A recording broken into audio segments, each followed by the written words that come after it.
Bien brossé par Messi. Quel ballon déposé dans le but d'Eniama demain. C'est Chouanière. Au deuxième poteau, c'était touché. C'est une fois les finales. Second poteau, Pavard.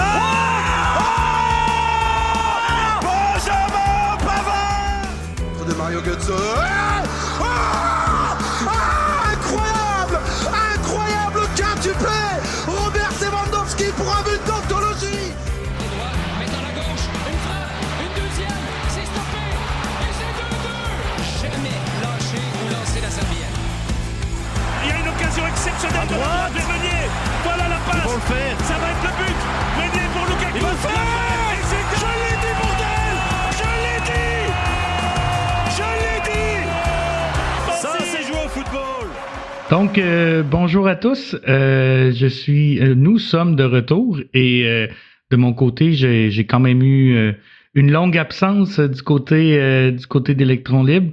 Ça me fait plaisir de revenir ce soir et en plus, au dernier épisode, les jeunes ont pris le contrôle du podcast, mais là, fini les foleries. C'est à notre tour de récidiver.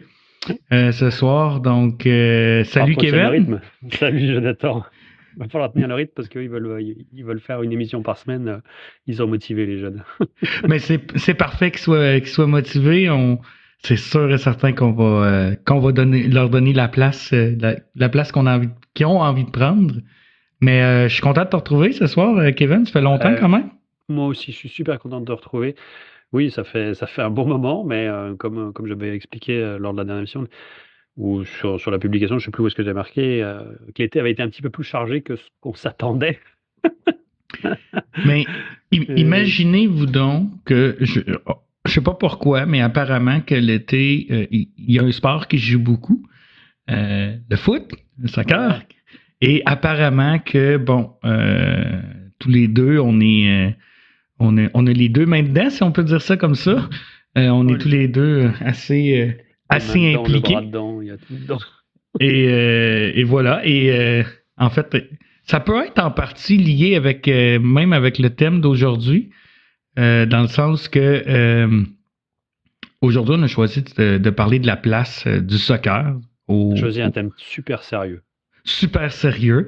Et je vous dis, on va être très, très relax, très, très tranquille. C'est pas du tout un sujet qui nous touche. Et en fait aussi, c'est peut-être lié à l'été qu'on a passé parce que il y a eu des changements drastiques dans la place qu'a occupé le soccer dans les 20-25 dernières années, autant au Canada qu'au Québec. Et ça n'est pas une de décroissance, ça n'est plutôt une de croissance.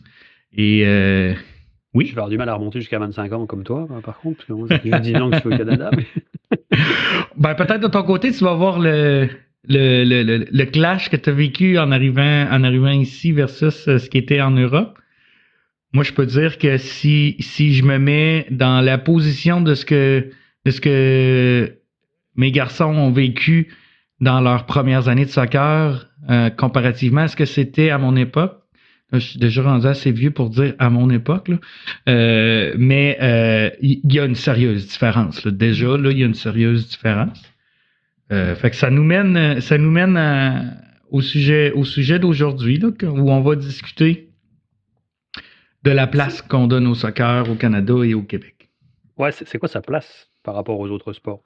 C'est ça un peu l'idée qu'on voulait, parce qu'effectivement, tu as commencé à dire que ça avait quand même pas mal changé, puis en bien, ça avait bien progressé le soccer par rapport à quand tu étais plus jeune. Mais le but, c'était vraiment de savoir où ça en était par rapport aux autres sports. Je sais que je ne vais pas tout dévoiler, mais tu as amené quelques chiffres dans ta manche, parce que moi, je pense pour quand même planter le décor puis lancer la discussion correctement, il faut quand même toujours se baser un petit peu sur des chiffres. Tout le monde se rend bien compte que l'été, tous nos enfants font de plus en plus de soccer. Quand on demande aux parents l'été quel sport font leurs enfants, on croise de plus en plus de parents qui disent oui, moi, il fait du soccer, il fait du soccer, il fait du soccer. Tout le monde le ressent, mais ça serait bien de le voir sur les chiffres où ça se situe. Parce que je pense que dans le fil de la conversation qu'on va avoir, on va se rendre compte qu'il y aura peut-être une petite différence entre ceux qui pratiquent le soccer et puis sa place dans les médias et dans Dans je dirais le paysage audiovisuel ou de ferveur sportive. Absolument, absolument. Puis évidemment, on est au Canada, donc on ne pourra pas passer à côté de la comparaison qu'on peut faire avec le hockey, qui est quand même reconnu comme le Non, sport. mais le but, il n'est pas non plus de dire on a on a pris la place du hockey ou quoi que ce soit. Moi, je comprends que le hockey soit le sport national au Canada. Le Canada reste un pays d'hiver, entre guillemets, hein, parce qu'il y a quand même 8 mois où il y a de la neige, donc il y a des contraintes climatiques qui font qu'au Canada, les sports d'hiver, le hockey en tête, sera toujours forcément plus populaire. C'est quelque chose qui est logique, qui me choque pas du tout, mais ce serait quand même bon de voir où on se situe le soccer. Et puis, ouais, ce sera peut-être jamais le sport premier pour les Canadiens, mais c'est pas dramatique. Mais on va se rendre compte que ça reste un sport majeur à travers le monde. Mais l'ordre de grandeur, je peux peut-être y aller là avec les chiffres parce que l'ordre de grandeur est assez éloquente. Donc je vais débuter avec le Québec. C'est quand même assez impressionnant. Donc on parle du rapport annuel 2022-2023 de Soccer Québec. Et c'est pas un maigre compte. On parle de 170 000 joueurs et joueuses inscrites à tous les niveaux. Donc, on parle autant de joueurs, de joueurs ou de joueuses, d'adultes ou de juvéniles. Donc, ça comprend de U4 à senior, entre guillemets, c'est ça? Exactement. Donc, ça fait des gens. Ça fait beaucoup. Puis là, on parle vraiment de joueurs. Là. Ça, c'est à part. Là, les éducatrices et éducateurs et les arbitres sont à part. Ouais, donc, okay. On parle quand même de 18 883. Donc, c'est grosso modo quasiment 19 000 éducateurs et éducatrices là, qui permettent à ces joueuses-là ou joueurs de jouer. Donc, c'est quand même... Le chiffre que tu donnes, je me rappelle, 170 000. 170 000, c'est juste pour le Québec. C'est au Québec, oui, absolument. C'est au Québec. Et là, on peut pas passer à côté. On se dit, bon, à quel point c'est gros, 170 000 au Québec. Une bonne référence, c'est justement le hockey. Et là, c'est là que le saut est là. En fait, là, au hockey, là, le chiffre exact, c'est 83 997. Donc, c'est plus du double. Donc, on passe de 84 000 à 170 000. Donc, c'est plus du double.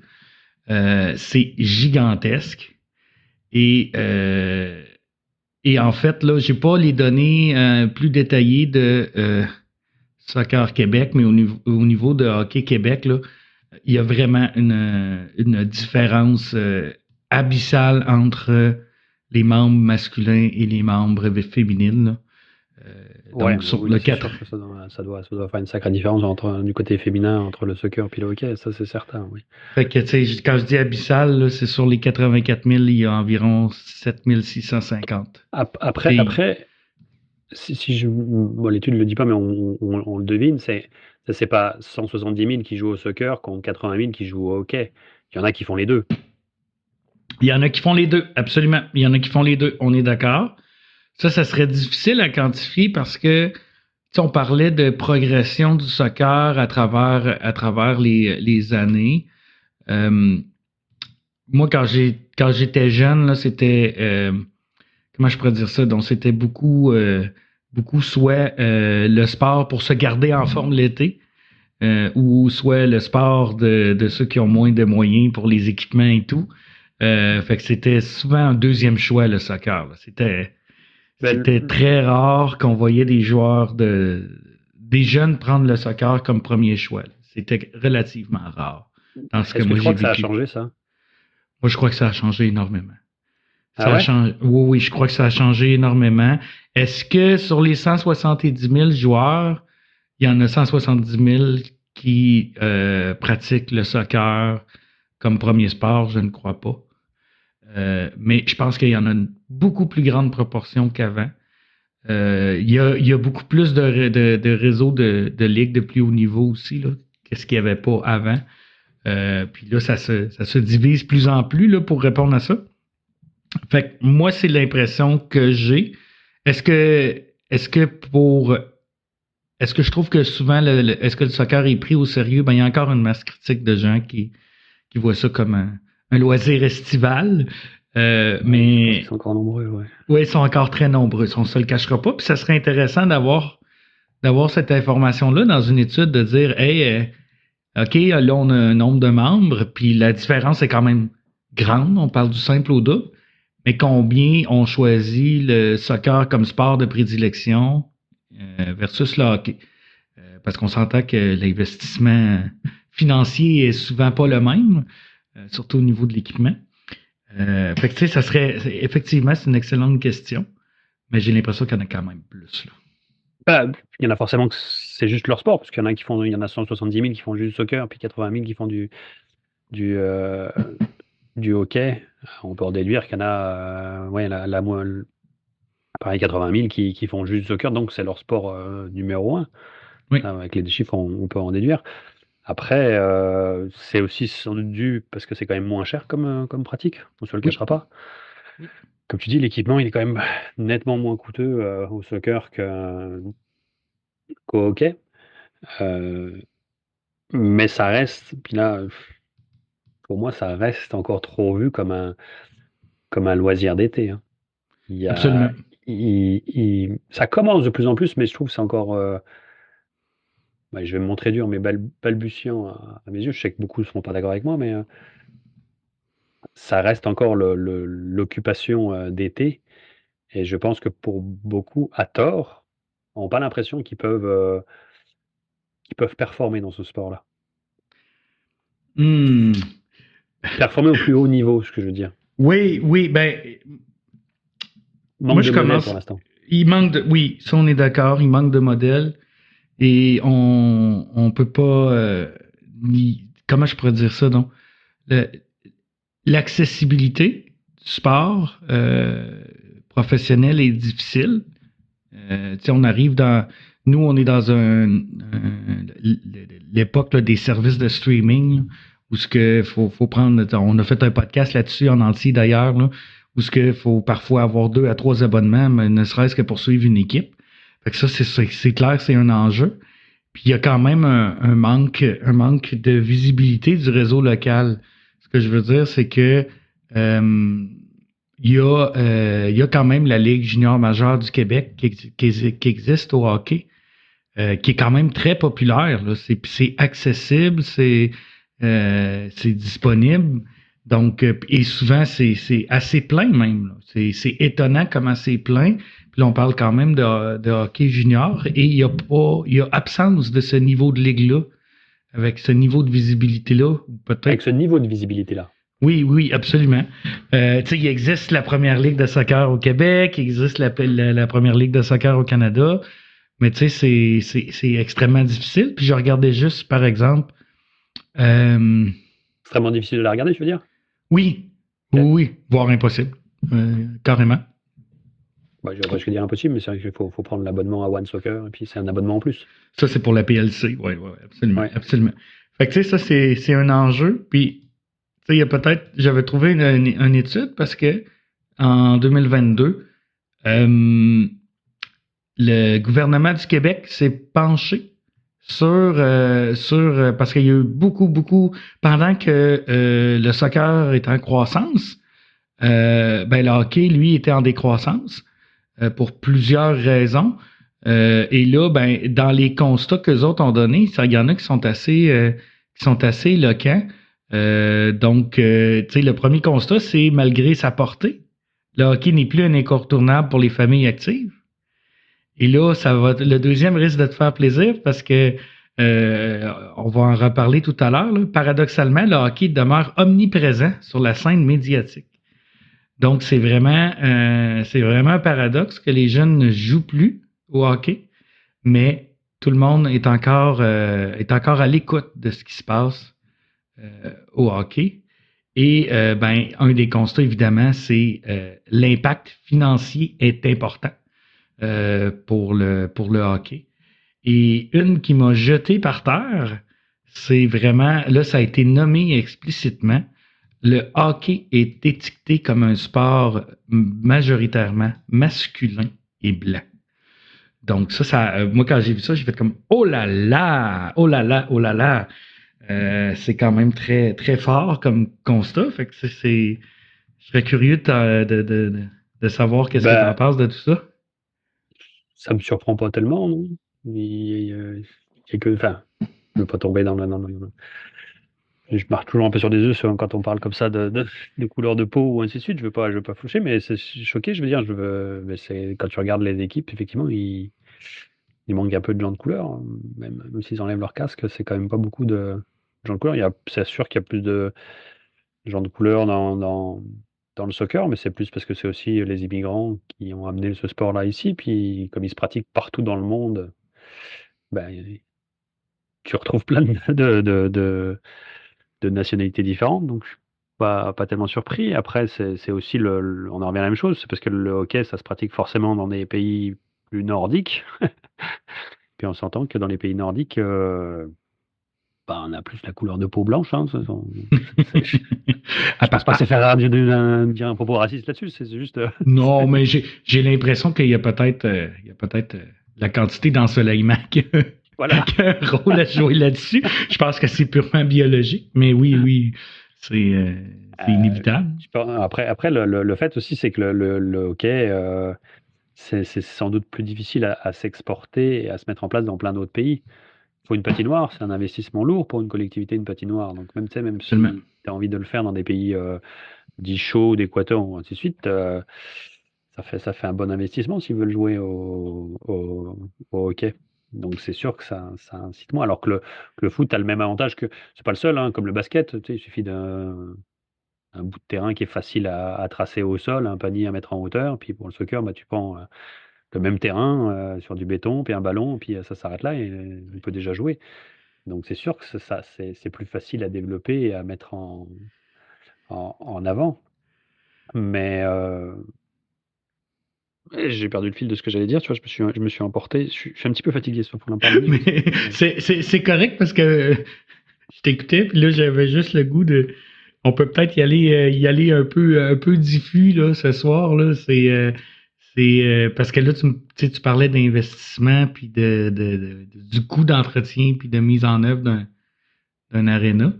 Et j'ai une petite histoire à ce sujet-là, croustillante et politique. Vas-y, fais-toi plaisir.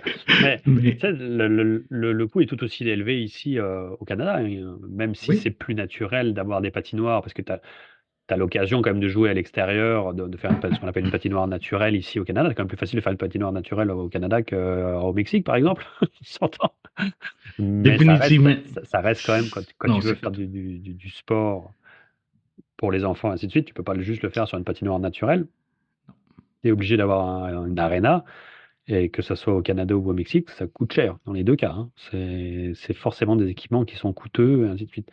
Alors, il y a peut-être plus d'appui politique ou d'appui populaire pour avoir une patinoire parce que c'est le sport national, même si je pense qu'un terrain de soccer, ça revient un peu moins cher, mais si on veut le pratiquer à l'année ici, il va falloir un terrain couvert, puis ça doit être à peu près les mêmes montants c'est sans doute moins cher qu'une arena, mais ça reste quand même un budget assez important à faire passer à ta population.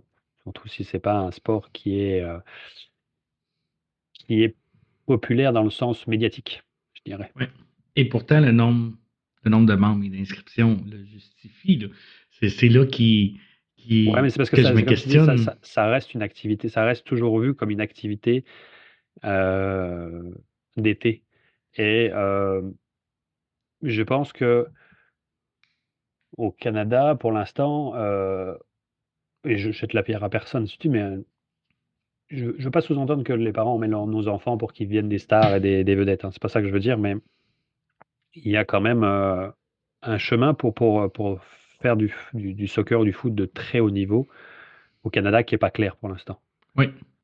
Qui n'est pas visible en tant que parent, ainsi de suite. Donc je peux comprendre que que si tu as un enfant qui est mordu par le sport, tu veux quand même choisir une voie où il va s'épanouir et où il peut quand même réussir et puis en vivre de là-dessus. Pour l'instant, je pense que contrairement au hockey où c'est très visible pour tout le monde, que si ton enfant performe ou il y a un vrai moyen de gagner sa vie puis d'en vivre avec tous les mauvais côtés qu'il peut avoir. Je ne rentre pas là-dedans, c'est pas le sujet de ce soir, mais euh, on peut vraiment performer. Alors que on peut aussi au Canada, je pense qu'on le peut, mais pour l'instant, le chemin, il n'est pas visible et il n'est pas connu de tout le monde.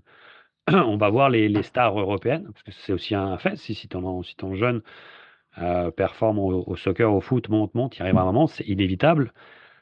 Il va devoir partir. Oui. Peut-être même jeune, plus ou moins jeune. Puis, moi, le premier, tu sais, mes enfants ils me diraient à 14 ans, il faut que je parte en Europe pour réussir au foot. Ouh. 6000 km plus loin, enfin voilà, ça peut faire hésiter, alors que le hockey, si c'est le sport national, tu vas rester proche si tu veux. Tu sais, à la rigueur, tu vas traverser le Québec ou traverser le Canada, mais ça reste local. C'est pas le même saut que de sauter au-dessus d'un océan quand même. Absolument. Donc, je pense que, parce que je pense que plein de monde pourrait me reprendre en disant que si, on peut réussir au soccer, puis on le répète, hein, on peut vivre du soccer, on a déjà fait des émissions, on le met en avant, ainsi de suite, mais la vision de tout le monde de réussir et de performer avec le soccer, pour l'instant, elle n'est pas connue et pas visible du grand public.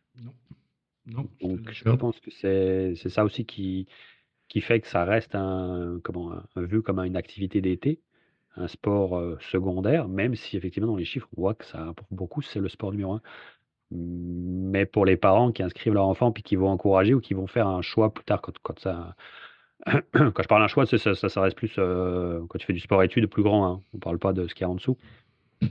Mais quand tu commences à avoir un enfant qui performe au sport, puis tu te dis, on va faire le choix entre les études et le sport, mais comment le sport, comment c'est un choix important dans ton orientation future. Je peux comprendre que certains parents disent mettre le break en disant attends, le foot, le soccer, oui, c'est sympa, ça joue bien, ça, on en entend beaucoup parler, mais ça m'a pas l'air d'être vraiment ça qui va pouvoir te permettre de vivre correctement toute ta vie, où tu vas finir un simple entraîneur au fin fond du Québec dans un petit club, parce que c'est les seules opportunités que tu peux avoir. Ce qui est faux, je le répète, ce qui est on faux, est d'accord. entièrement faux, mais qui n'est pas connu, qui est juste Oui, pas connu par c'est vrai. le grand public, qui est juste C'est vrai. absolument pas connu. On va connaître je pense que quand on parle, il commence à être de plus en plus médiatique, mais on va connaître les grands événements sportifs. Tu sais, les gens vont commencer à suivre la Coupe du Monde, même si ici au Canada, elle reste. Moi, j'ai fermé ma page, donc j'ai plus les chiffres, mais en dessous d'autres événements comme le football américain ou en termes médiatiques de nombre de personnes qui regardent au Canada. Juste au Canada, parce que dans le monde entier, ça reste que c'est le foot qui est le plus regardé. Mais je le répète, les gens ne connaissent pas le chemin qui peuvent te permettre d'atteindre le niveau professionnel. Et même si la première ligue canadienne, les joueurs qui jouent en première ligue canadienne, je peux vous assurer qu'ils ils sont pas OBS, hein. Non. Ah, ils sont très bien payés. Il y a de quoi très largement vivre. Alors, on s'entend que c'est pas les salaires que les joueurs peuvent avoir à Madrid ou dans d'autres clubs en Europe, mais ça vit pas dans la misère. Ça vit absolument pas dans la misère. Ça peut tout à fait vivre de son sport et décemment et vraiment même bien mieux que ce que je pourrais moi gagner dans mon travail. J'allais dire le commun immortel, mais c'est les communs immortels aussi, mais que dans les chemins plus classiques, je dirais, les travaux, les jobs plus classiques. Mais ça, c'est pas connu, c'est pas su, c'est pas mis en avant. Et je pense qu'il manque aussi ce qu'on disait, des modèles, des passerelles pour montrer que, pour l'instant, je trouve que je les vois pas très bien encore je suis peut-être pas assez connaissant, mais les chemins pour dire quand tu performes en première ligue canadienne, est-ce que vraiment tu vas tout de suite arriver en MLS ou est-ce que quand tu performes en MLS, est-ce que tu vas vraiment avoir des portes d'entrée vers les plus grands championnats européens, ainsi de suite? Pour l'instant, ces chemins-là, on les voit pas beaucoup. C'est flou. Je suis d'accord avec toi. Puis je dirais même que on parle beaucoup de ceux qui s'en vont en extérieur. On parle beaucoup de ceux qui s'en vont en Europe. Puis il y a encore. Mais ça, c'est normal, ça me choque pas. L'Europe, de toute façon, restera encore pour très longtemps. Et puis, les ligues majeures, je veux dire. Oui, Quand oui. tu aimes ce sport-là, que tu peux jouer au plus haut niveau, bah oui, tu as envie de rêver la Champions League. Mais il faut que tu voies le chemin. Il faut que quand tu es au Canada, au Québec, il faut que tu le voies, le chemin qui puisse te permettre d'atteindre ça. Mais il y en a encore pour qui la MLS, c'est comme pas assez, là. C'est comme si la MLS, c'était une ligue qui est encore perçue comme Bah, ça l'est, ordinaire. Mais c'est pas une grosse ligue, hein. c'est pas Bah, une grosse ligue, je vais mais choquer plein de monde en disant ça. oui, c'est pas une grosse ligue, mais on s'entend que tu sais, même les joueurs les moins payés sont quand même payés plus que décemment. Là. On parle de Non, je suis d'accord avec toi. genre, tu sais, des centaines de milliers de dollars, plusieurs oui, centaines de milliers de dollars. Puis Ils ont un niveau de vie bien supérieur à nôtre, ça c'est oui, ça. oui, puis on parle pas nécessairement d'un joueur de premier plan là, qui a ce salaire-là. Là. On parle aussi des joueurs qui peuvent être parfois sur le 11 partant, puis qui ont des salaires très, très, très intéressants.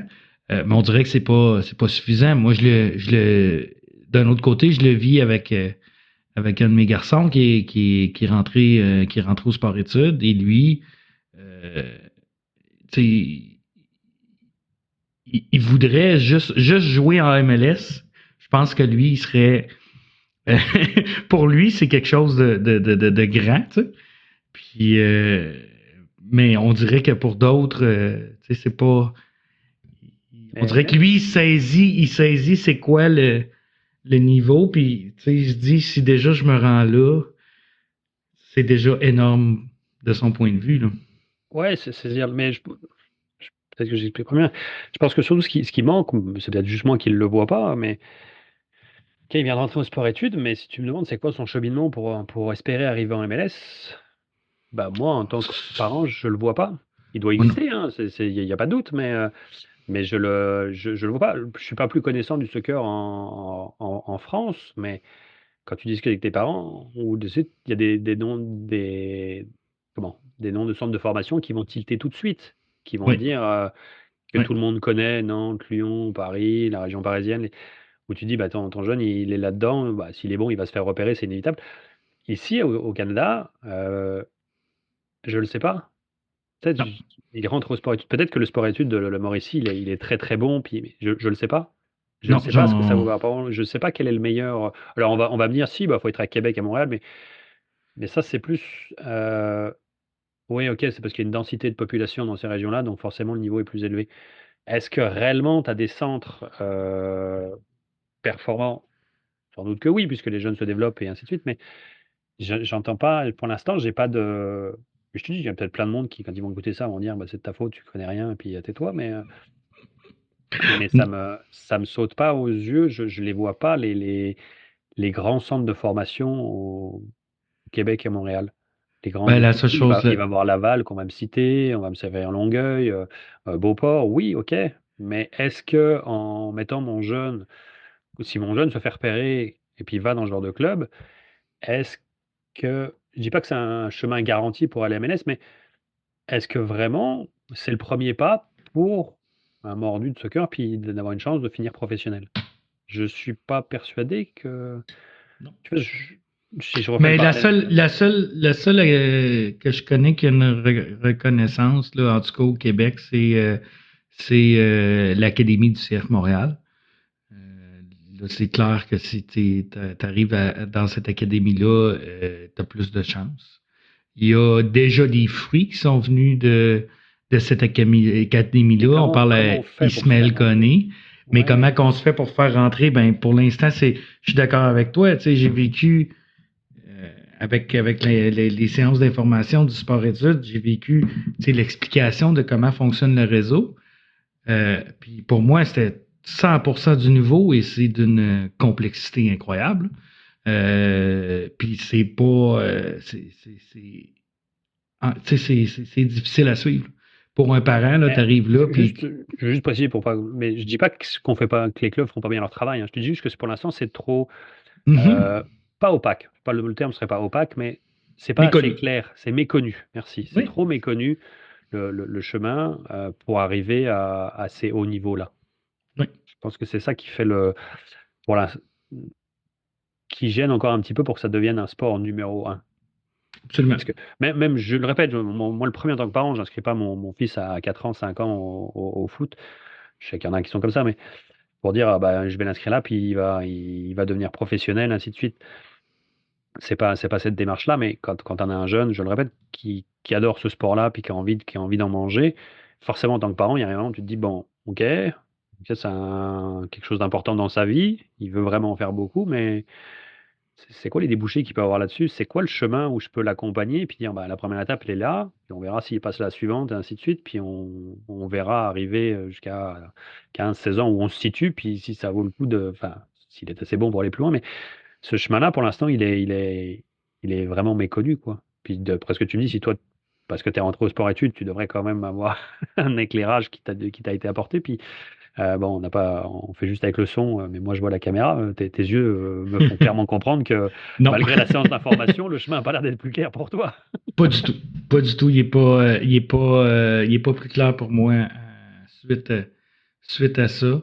Et tu sais, tu parlais de connaissance du chemin. Ben, tu sais, pour aller, par exemple, se rendre à la Ligue junior majeure du Québec, ben, des gens, nous, ici, on sait naturellement que, ben, tu sais, il y a le midget 3A qui est un passage quasiment obligé, puis qu'il y a des écoles qui ont une certaine reconnaissance au niveau de leur sport, puis que, ben, à ce moment-là, si tu réussis à aller en Ligue junior majeure, ben, tu sais, c'est déjà un premier pas vers le hockey professionnel et cet élément-là, elle est visible.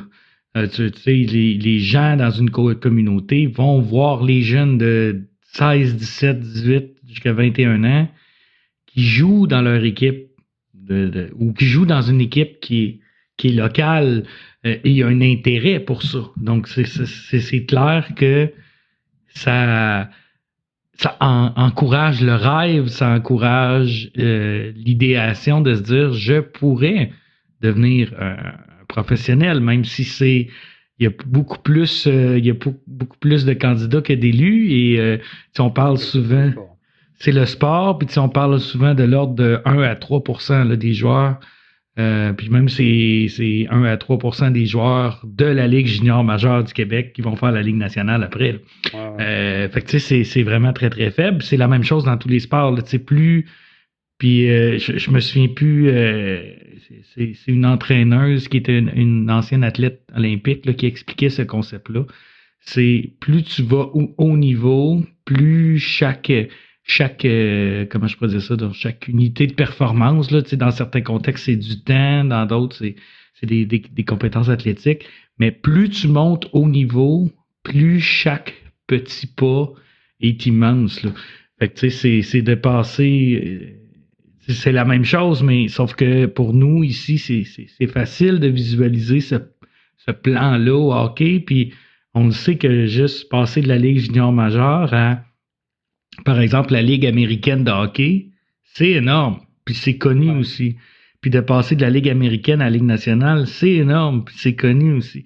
Mais c'est justement peut-être parce que c'est connu que ça donne, malgré cet écrémage-là, ça donne quand même une impression d'accessibilité.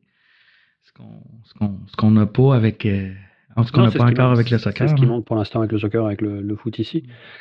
Où le travail est... Je pense pas que le travail est mal fait, mais on en est juste au début. Oui. On en est juste au début. Le fait de la reconnaissance, justement, c'est pour faire un... Moi, j'ai toujours vu le programme de reconnaissance des clubs pour permettre de faire un maillage, puis justement d'avoir un chemin qui commence à se dessiner, puis que tout le monde va finir par connaître avec les clubs qui vont monter, qui vont progresser, puis ceux qui seront provinciales vont être reconnus pour sortir des jeunes et monter au plus haut niveau. Mais pour l'instant, c'est sûr que ça se met en place, puis que pour l'instant, on ne le voit pas, le chemin. On ne le voit pas. Et puis là, par contre, je suis plus perplexe. Plus perplexe. Comme pour l'instant, dans les médias, on ne voit pas plus de compétition, c'est sûr que ça aide pas non plus à avoir le chemin. C'est pas très... Je ne sais pas si c'est pas très mis en avant ou si c'est parce que malheureusement, il Ici, au Canada, la page de pub sur un match de foot, elle se vend quand même nettement moins cher que sur un match de hockey. Bon, on peut parler avec les Américains puis le football, là.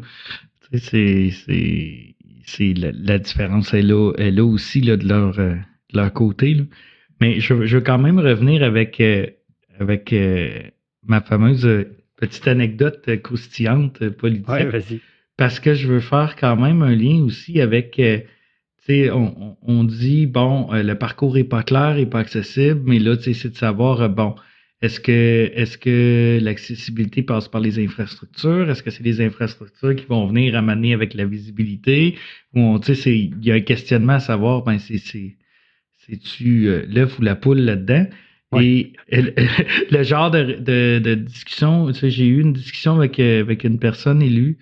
Je nommerai pas la personne, j'ai pas envie au cas où qu'on soit écouté par quelqu'un là, de la lancer en dessous de l'autobus, là, comme ils disent les anglophones, toi under the bus, là, c'est pas mon intention, mais c'est plus la nature de la discussion qui était quand même révélatrice, là, c'est que nous, on a un terrain synthétique ici à Shawinigan extérieur, qui est même pas intérieur.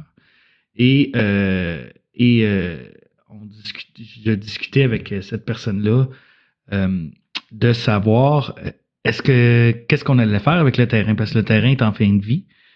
Et elle m'annonçait que potentiellement, à la fin de sa vie, il ne serait pas reconstruit. Donc, il n'y aurait pas de nouveau terrain synthétique extérieur. Puis moi, je disais, je trouve ça un peu absurde parce que on est quand même, on est le plus gros club de sport et on a le plus de membres. C'est un peu absurde. Et elle m'a répondu, on n'est même pas capable d'entretenir nos arénas. Comment veux-tu qu'on soit capable d'entretenir un terrain de soccer? Fait que, c'était assez éloquent comme réponse.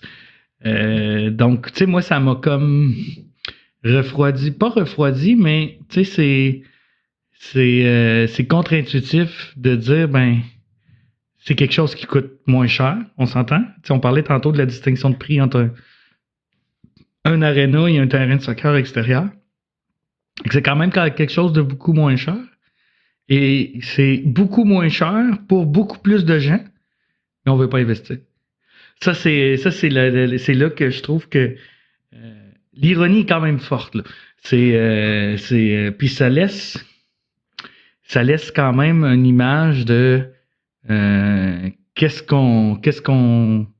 la place que présentement le politique donne au soccer, là. C'est probablement la même chose dans le reste du Canada. Je peux pas en juger, mais c'est quand même pas très intéressant là, comme réponse politique. Là, ça, c'est surtout parce qu'il manque un peu d'argent ou que ce soit, puis il coupe partout, je pense surtout. Oui, je ne veux pas le défendre, mais oui, c'est clair. Le raisonnement que tu présentes. Ouais, c'est parce que je sais que la situation est difficile en ce moment à Shawinigan, puis ça coupe tout ce que ça peut. Je suis d'accord avec toi, on est tous les deux convaincus que je pense que couper sur les activités sportives et culturelles, c'est pas ce qu'il y a de mieux, mais je comprends quand il n'y a plus de sous, il n'y a plus de sous, quoi. Il y a plus de sous, mais tu sais, la comparaison utilisée était quand même assez éloquente là, sur la place. Mais après, ça, on en revient toujours la même chose. Je pense qu'un élu municipal, ou quel qu'il soit d'ailleurs, il a conscience qu'en faisant plus d'arénas, ça fait ramener sans doute un peu plus de bois un terrain de soccer. Potentiellement, oui, effectivement. Puis là, on revient sur le paradoxe de la visibilité. Puis peut-être... Oui, vas-y. Non, vas-y, continue.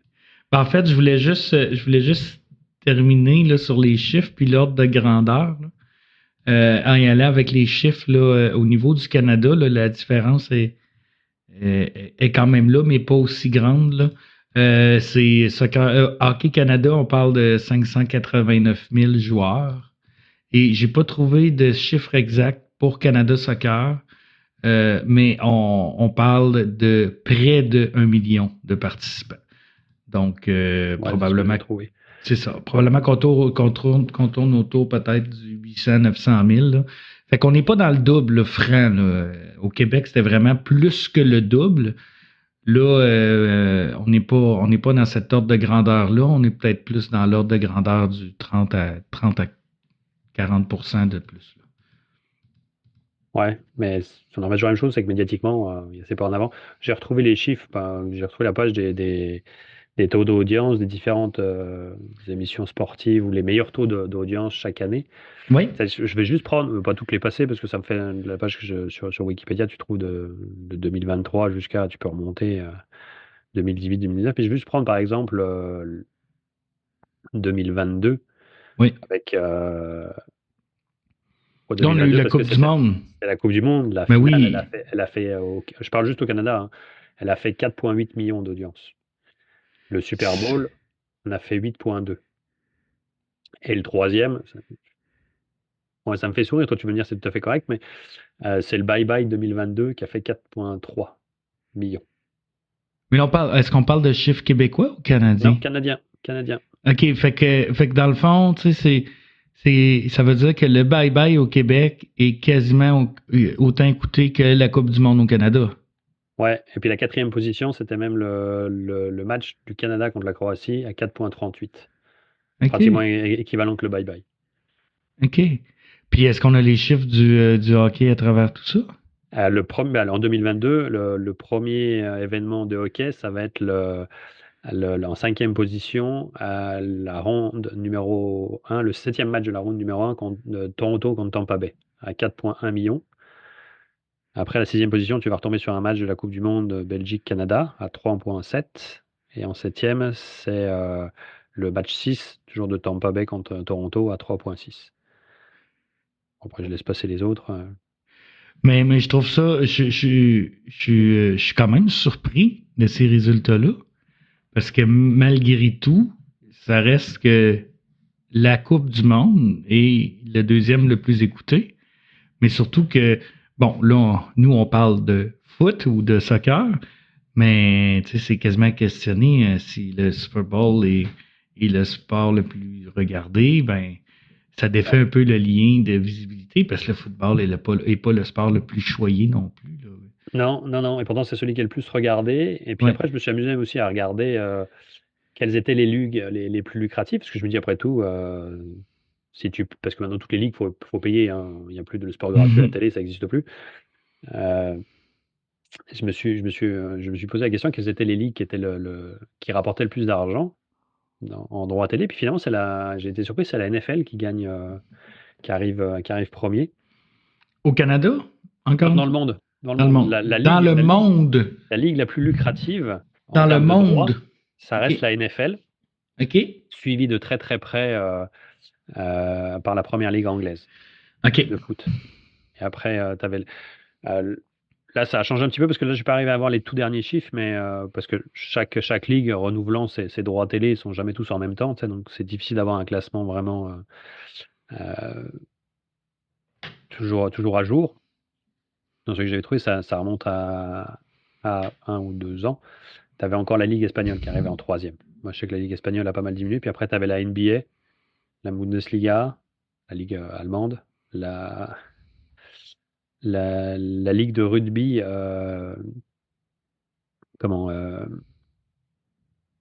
australienne. Oui. Et puis après, tu avais la Serie A. Et puis dans le classement, là, maintenant, il est plus à jour, c'est sûr, parce que tu es arrivé en 8e position, la Ligue 1 française. Je sais que la Ligue 1, là, on va pas revenir sur le débat des droits télé, ils se sont un peu mangés. Et en 9e position, tu avais la Ligue de baseball. Oui. Et en 10e, la Ligue de cricket indienne. Mais là, je parle juste de celles qui rapportent le plus d'argent dans les droits télé. Oui. Donc aujourd'hui, celles qui sont le plus regardées, parce que si certaines chaînes sont prêtes à payer ces sommes-là, c'est qu'ils savent qu'ils peuvent vendre leur abonnement, puis des gens achèteront l'abonnement. Mais la NFL reste la ligue la plus rentable en termes de droits télé. Je sais que dernièrement, elle a même vendu ses droits pour les 10 prochaines années, ce qui surprend un petit peu tout le monde, parce que beaucoup de ligues avaient tendance à faire des droits plus courts. Et la NFL, elle, a fait un contrat sur 10 ans pour se garantir un revenu sécuritaire pendant les 10 prochaines années. Ce qui, à mon avis, est un très bon plan. parce que les droits de télé chutent de plus en plus, donc eux, au moins, ils se sont garantis pendant 10 ans d'avoir un revenu à peu près stable. Quand on voit comment ça se marche en d'autres pays, je trouve qu'ils ont fait le bon choix. Mais j'étais assez surpris de voir que finalement, c'était la NFL qui rapportait le plus. Ça conforte que les Américains, quand il s'agit de faire du business, ils savent le faire. Ils sont pas mauvais. Ça, c'est sûr. Ça, c'est sûr. Je dis pas qu'ils répartissent bien la richesse. On rentrera pas dans ce débat-là, mais On faut pourra que faire je- une autre émission dessus. Je pense qu'il y a des choses à prendre qui sont pas mal non plus. Et puis je vais pas du tout embarquer là-dedans parce que je peux te dire qu'on va faire un sujet avec plaisir là-dessus. Je suis pas pour les ligues fermées, mais il y a certaines idées, que ce soit la NFL ou le hockey, que je pense qu'il serait bon à prendre quand on voit les dérives qu'il y a en Oui. Europe. Ben, en fait, c'est peut-être une des raisons aussi pourquoi la LNH semble ne pas apparaître dans cette liste-là. Là. Je n'ai pas entendu la nommer. Là. Elle n'y est pas dans les 10. Je l'ai pas Puis trouvée dans les 10. ça a été très, très, très rapidement que le plafond salarial a été mis en place là, du côté de la Ligue nationale. Fait que là, il y a un plafond salarial par En équipe. NFL aussi, hein. En NFL aussi, tu as un plafond salarial, non? Si je dis pas de bêtises. Je serais curieux de voir s'il y en a un. Là, je suis pas connaisseur. Je pose la question, je suis pas. Mais je sais que la Ligue nationale, c'est venu, ça fait quand même assez longtemps qu'il y a un plafond salarial. Et la raison est quand même pas celle à laquelle on s'attend. Là. Le plafond salarial est venu parce qu'ils ont voulu faire le déploiement du hockey aux États-Unis. Puis que ça devenait difficile pour certaines équipes dans des milieux moins. Où ce que le hockey était moins présent d'attirer ou de pouvoir payer des joueurs. Exactement. Exactement. Fait que là, ils ont mis un plafond. Puis ça a permis aussi de rééquilibrer beaucoup plus les équipes pour éviter. C'est sûr que historiquement, le Canadien en a bénéficié. Là, la quantité de Coupe Stanley qu'ils ont gagné en témoigne. Mais ça fait quand même plus que 30 ans. On va arrêter de parler de hockey. On est là pour parler de foot.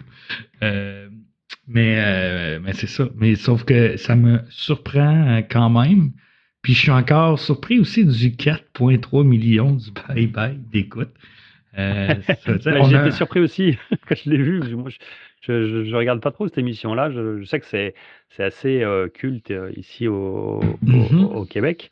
Mais oui, quand je l'ai vu apparaître de 3e position en 2022, juste derrière la finale de Coupe du Monde, ok. J'ai trouvé ça marrant. Je pensais pas aussi qu'il y avait un tel écart entre la finale du Super Bowl et la finale de Coupe du Monde. Oui. C'est du simple au double encore. C'est du simple au double, ce qui me surprend parce que voilà, je sais que par contre, si tu t'amuses à regarder dans le monde, quel est le sport le plus regardé? Bon, c'est le soccer, puis il écrase de loin devant tout le monde. Oui.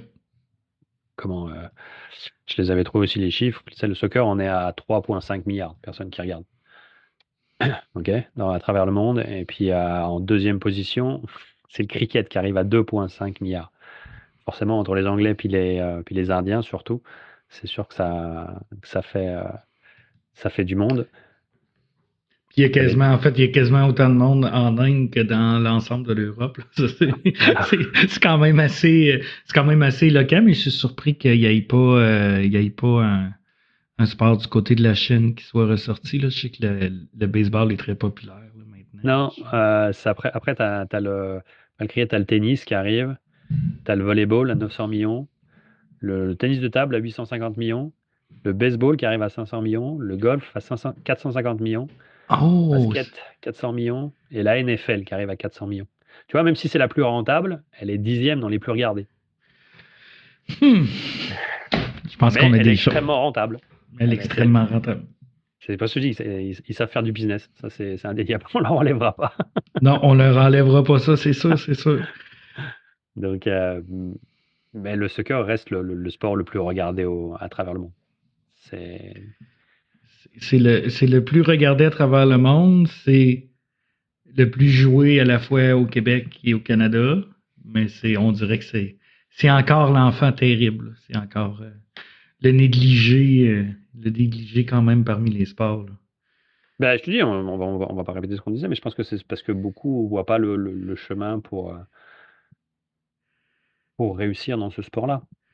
ils existent. Comme tu dis, ils vivent très très bien, ceux qui arrivent en MLS, puis même en première ligue canadienne. Mais pour l'instant, mon jeune adolescent de 14-15 ans, sans dire de le pousser à devenir un sportif professionnel, s'il se met à aimer le soccer, je ne vois pas le chemin sûr euh, pour qu'il y arrive. Tu sais, c'est comme, on va pas refaire le débat, mais c'est lesquelles étapes? C'est quoi les étapes? C'est flou, c'est très flou. Ouais. Donc forcément, en tant que parent, tu commences à avoir des angoisses. Puis tu dis, oh, attends, on va laisser ça sur le loisir quand même. Il y a des choses plus importantes, hein, parce que là, ça a l'air d'être assez obscur. Mais je pense qu'une fois que le chemin sera plus clair aux yeux de tout le monde, là, ça va faire mal. Ouais, j'encourage mon plus vieux parce que c'est mon espoir de fonds de retraite. Alors, dis pas ça, surtout dis pas ça. Pas de projet Mbappé, s'il te plaît. Non. Heureusement, c'est à la rigueur, c'est à la rigueur, non, c'est le bon côté qui est ici. Tu vois, le fait que ce soit pas, ça c'est pas un bon côté, qu'on sache pas que le chemin soit pas clair, mais l'avantage ici en ce moment, c'est qu'il n'y a pas ce phénomène parce que je sais que tu le dis en rigolant, mais de projet Mbappé, Oui. où je sais qu'en France, je suis pas mal, et ainsi de suite. Ça, par contre, c'est devenu une vraie gangrène dans le foot en Europe, et particulièrement en France, de parents qui poussent leurs enfants à faire du sport, quitte à les dégoûter, on ne se cachera pas, mais vraiment parce qu'ils veulent que ça soit leur fonds de pension quand ils sont plus grands. Et on ne va pas danser sur notre sujet, mais je peux t'assurer que je mange pas mal de soccer par rapport à d'autres, ainsi de suite, mais je lis beaucoup de magazines, et j'ai jamais été sportif de niveau, mais j'ai une bonne idée de comment vivent ces sportifs-là, et je peux t'assurer que moi, personnellement, ça peut paraître bizarre, mais je le souhaite pas à mes enfants. Je le comprends, puis je te confirme que je mets pas cette pression-là à mon gars. Non, Moi, moi, je lui ai toujours dit, je te demande pas une obligation de résultat, je te demande une obligation d'effort et d'implication. Fait que Ouais, ça, c'est le sport, ça, c'est normal. c'est pas la même chose. C'est pas la même chose du tout. Écoute, je pense que, est-ce qu'on arrive à la fin, à la conclusion? Moi, j'ai fait pas mal le tour de tout ce que j'avais à dire. Oui, je pense qu'on a bien dressé le portrait, comme on dit, de la place du soccer. On n'a peut-être pas été très ordonné dans tout notre argumentaire, Non, mais c'est habituel, mais j'étais. Là, on est peut-être dans un sujet où on a un peu plus des visions partagées, mais reste que je pense que dans ce qu'on a amené chacun de notre côté, là, on a eu des petites surprises. Donc, puis moi, je suis encore. Tu sais, je reste sur l'impression que. T'sais, on est sur la bonne voie, mais je pense qu'il y a beaucoup, beaucoup, beaucoup de travail à faire. Puis le fait qu'il y ait autant d'adeptes, autant de croissance, ça témoigne quand même que les gens ont faim. Là. Les gens en veulent du soccer dans tout ça. Là. Fait que tu sais, c'est peut-être qu'on a à répondre à leurs attentes. Oui, sur le terrain quand c'est le temps de jouer, mais aussi peut-être dans la place qu'on accorde au sport pour qu'ils puissent continuer à progresser. moi, je suis d'accord avec toi. Moi, je suis persuadé que le gros de la vague n'est pas encore arrivé, qu'il ne va pas Absolument. tarder. Tu sais, c'est vraiment comme le surfeur, tu la vois arriver la vague. Pour ceux qui sont dans le soit tu la vois, elle va être grosse, mais il va falloir la prendre correctement aussi, parce que sinon on risque de boire la tasse. Ça, c'est autre chose. 2026, on parle de la même vague avec la Coupe du Monde en Amérique du Nord. Ouais, Je pense qu'on oui. parle de la même vague. Là. Il va falloir y être prêt, effectivement. Puis je crois, pas je crois, mais je pense qu'on n'y est pas prêt. On n'est pas préparé. On n'est pas prêt. Mais je Pas parle prêt, au tu veux dire niveau les clubs? Ah, moi je des pense que clubs. je serais peut-être plus optimiste que toi aussi. Je pense ce sera pas tout parfait, mais on sera prêt. Mon inquiétude, elle est plus du style il va y avoir un paquet d'inscrits, les clubs travaillent, puis je pense qu'on va être capable de les absorber, puis de développer, puis de pousser. J'ai juste peur que on va bien apprendre la vague, mais qu'on ait quelques regrets. Au contraire, de se dire, ah, il y a eu quelques matchs au Québec, ça aurait été pas plus mal. Mm-hmm. C'est ce point-là que je sens qu'on va avoir le regret. Ah, Ouais, ne serait-ce qu'un. ouais, jusqu'à 1 ou 2. Enfin, je pense le regret, celui-là, il va apparaître. Il Ouais, va apparaître assez vite. définitivement. Mais pour le reste, non, je pense que les clubs se mettent en place. Puis, comme je dis, je pense que tout ne sera pas parfait. Il va y avoir des ratés, c'est certain. Mais non, je pense que les clubs sont prêts à recevoir la bague. Nous, on va l'être. Ah oui, fort pour ça en tout cas. Donc ouais, je pense qu'on a fait le tour. Moi, j'avais pas d'autre chose à rajouter pour un retour de vacances pour une première émission. Donc, on remercie tout le monde qui nous ont accompagnés jusqu'à la fin. Et j'espère qu'on vous a un peu convaincu d'aller vous présenter avec faux et torches à l'hôtel de ville pour réclamer de meilleures infrastructures sportives pour le soccer. Mais sinon, écoute, je vous invite à nous suivre, là, que ce soit sur les différentes plateformes là, sur lesquelles on est, que ce soit Spotify, Podbean et compagnie. Et... Oui? Ça pourra peut-être être un sujet à l'occasion, pas tout de suite, puisque je sais qu'aussi ils ont des choses à se mettre en place, mais on va prendre un petit peu plus de hauteur, d'adhérents, mais c'est quelque chose qu'on pourrait faire, d'inviter quelqu'un de la mairie de Shawinigan pour parler de leur vision du sport, pas juste leur lancer des fourches, hein, c'est pas ça que je veux dire, mais je pense que des fois, c'est pas mal de venir expliquer ta vision du sport. Quand tu es un élu, moi, ça me paraît obligatoire, quelque part. Je te dis, les décisions qu'ils prennent, c'est peut-être, je sais pas comment la phrase, elle est pas élégante, elle t'a fâché, ainsi de suite, mais faut venir le défendre, faut venir l'expliquer. Absolument, absolument. S'il n'y a pas d'argent, il n'y a pas d'argent, puis il faut pas se cacher, puis il faut dire, bah oui, on est obligé de couper. On le fait tous dans nos vies, tu sais, avec tes enfants, papa, je veux ça. Papa, il a plus de sous. Bah, c'est non, Oui. voilà. Absolument. Les élus, des fois, c'est ça, puis il faut pas avoir peur de venir à un micro, puis le dire. Mais on va grandir un peu, puis on ira les interviewer. On leur lancera l'invitation.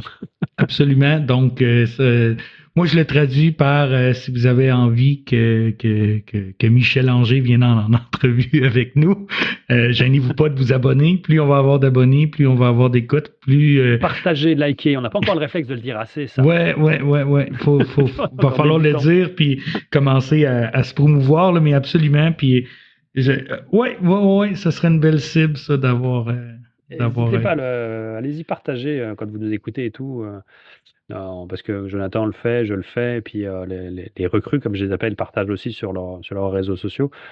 Mais justement, ceux qui nous écoutent, n'hésitez pas à partager, à publier, à diffuser.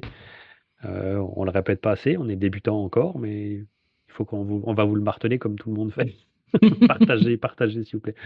C'est le meilleur moyen de pouvoir écouter. Parce que le but du podcast, on s'en répète, c'est de diffuser j'allais dire le monde du soccer, faire connaître le soccer. Ça retouche ce qu'on a dit. Si on veut que ça soit plus mis en avant dans les médias, bah, à notre petite échelle, on en fait partie. Mais un petit like, un petit 5 étoiles sur Spotify, ça aide à référencer. Absolument. Voilà. Donc, en vous souhaitant une bonne soirée ou une bonne journée à tous. Ça marche. Bonne soirée. Bye. Bye.